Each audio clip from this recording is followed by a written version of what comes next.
கர்த்தருடைய நாம் மகிமைப்படுவதாக. இந்த புதிய நாளுக்காய் கர்த்தரை நன்றியோடு ஸ்தோத்திரிக்கிறேன். இந்த புதிய நாளின் தியானத்துக்காய் எடுத்துக்கொண்ட வசனம் ரூத் 2வது அதிகாரம் 12வது வசனம். உன் செய்கைக்கு தக்க பலனை கர்த்தர் உனக்கு கட்டளையிடுவாராக. இஸ்ரவேலின் தேவனாகிய கர்த்தருடைய செட்டைகளின் கீழ் அடைக்கலமாய் வந்த உனக்கு அவராலே நிறைவான பலன் கிடைப்பதாக என்றான். நம் செய்கைக்கு தக்க பலனை கர்த்தர் கட்டளையிடுவார்.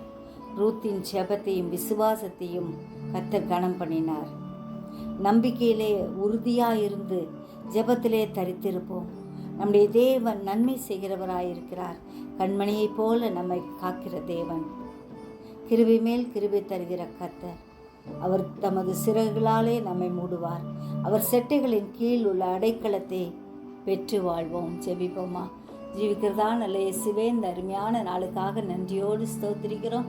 எங்கள் ஒவ்வொருவரையும் உடைய கரத்தில் ஒப்பு கொடுக்குறோம். ஆசீர்வதிங்க, வழி நடத்துங்க, பலப்படுத்துங்க. உலக சமாதானத்திற்காய் செபிக்கிறோம்.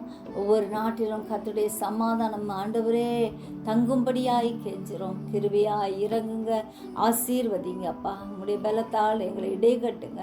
சிறியோர் முதல் பெரியோர் வரை ஒவ்வொருவரையும் பாதுகாத்துக்கங்க. தூரத்திலும் சமீபத்திலும் இருக்கும் உடைய பிள்ளைகளை வேலியடைத்து பாதுகாக்கும்படியாய் செபிக்கிறோம். கிருபை மேல் கிருபை தாங்க ஆண்டவரே அப்பா. எங்களுடைய செய்கைக்கு தக்க பலனை கத்த தருகிற தேவனா இருக்கிறபடியால் நன்றியோடு ஸ்தோத்திரிக்கிறோம் ஐயா. எப்பொழுதும் உடைய செட்டை நிழல்ல தஞ்சம் புகுந்து ஆண்டவரே உமக்காய் வாழ எங்களுக்கு வேண்டிய கிருபைகளை ஒவ்வொரு நாளும் அதிகப்படுத்தி தரும்படியாய் கெஞ்சுகிறோம் ஐயா. எங்களை பாதுகாக்கிறோம். உடைய பலத்த கருத்துக்குள்ளாய் எங்களை ஒப்பு கொடுக்குறோம் ஐயா. நீரே எங்கள் ஒவ்வொருவரையும் பாதுகாத்துக்குங்க, வழி நடத்துங்க, பலப்படுத்துங்க. கிருபை மேல் கிருபை தாங்க. உமக்காய் வாழ இன்னும் அதிகமாய் உம்மை நாட கிருபை தாரும். ஆத்தும ஆதாயம் செய்ய எங்களுக்கு வேண்டிய கிருபைகளை அதிகப்படுத்தும். இயேசுவின் மூலம் ஜெபம் கேளும் பிதாவே. ஆமென்.